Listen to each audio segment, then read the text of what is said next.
Hey guys, welcome to the Creative Fish YouTube channel. I'm Tony and I just want to give you a quick update on how things are going here. It's moving pretty rapidly. We just picked up some of our first fish tanks here about 2 months ago. So let me turn the camera around and we'll show you what we've got going on.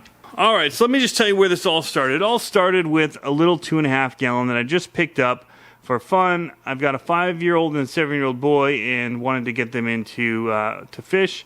From there, we quickly upgraded to a 20-gallon tank. That was about a week later, and we've got a whole community going in here. I upgraded what was in this 2.5 gallon up to a 5-gallon here because it was temporary. All of it was temporary. Picked up lights, all that. Now we've got this plastic drawer that I pulled out, and we're running for just a couple of minnows that we've got going on in there. Anyway, that's not what I want to talk about. What I want to talk about is over here. I've just gotten back into this, and I jump into things full bore. And so I've built this multi-tank rack. And so I've got a 40-gallon breeder sitting here that's going to go on the middle shelf. And then I've got these 3 20-gallon long Deep Blue Professionals. I really like these tanks a lot. I think Deep Blue does a great job with their builds on aquariums. My garage is a total disaster right now because I've been ripping it apart. I've been working in here and there's sawdust everywhere as I've been trying to get the pieces cut and in place to build this rack. And as you can see, I've used the design plans like many other multi-tank racks where you wrap around some 2x4 joists that go up and down, but then you put in all these supports to bear the weight. And so those go all the way down to the floor, and then I've got where the 20s are going to run here. And I'm going to add in a couple more supports just to be safe on the bottom here because it's not supported quite like the rest of it. So the 40 will go here. I'm thinking, I'm not sure what's going to go up here, if I'm going to put the stuff that's on my workbench up onto this top, or if we'll get 10 gallons, or if we'll get another 40-gallon breeder. Who knows? But definitely down here, this is built specifically for the 20-gallon longs, and this has taken about a week of time to put together as far as building it, trying to get it level, everything perfect, and trial and error.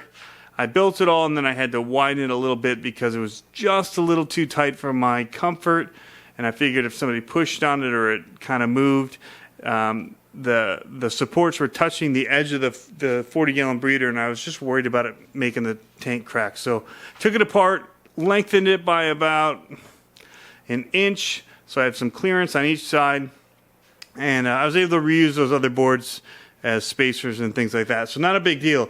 So I've got all these going. Because of the weight, for the 40-gallon breeder, I just picked up this. I want it to be an African cichlid tank, and so this has got a whole bunch of caves. But it's not very heavy like a real rock is.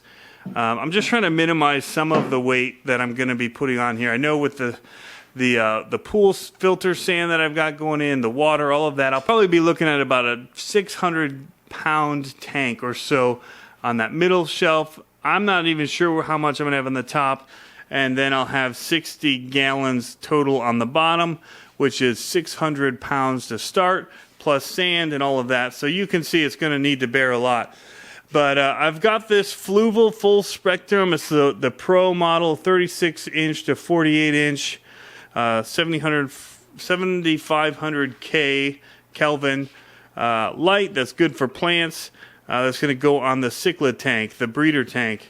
And that's what we're going to have going on there. I really want to get the boys into this, seeing how everything works. So I want to have a breeder tank. Like I said, we want to have an African cichlid tank. At some point, we'd like to have some freshwater puffer fish in a tank of their own. And, who knows where we go from there. But this is a start.